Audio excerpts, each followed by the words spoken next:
Tama. Nakabili ako ng cellphone, nabigay ko doon sa asawa kong yun. Matutuwa yun. Asa na yung perang pinautang ni Mare sa'yo? Akin na. Ay, wala na. Binili ko ng cellphone at wala akong cellphone. O bago yan, o. Ay, bakit binili mo? Ay, budget natin yun ng ilang buwan. Lagi ka talaga.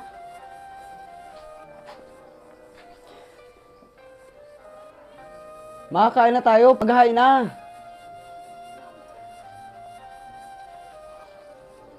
Oh, yan ang kainin mo.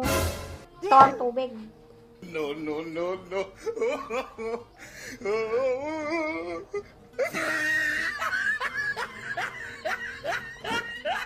Kanina sana yung cellphone na yun. Yung ginawa pinakain sa akin.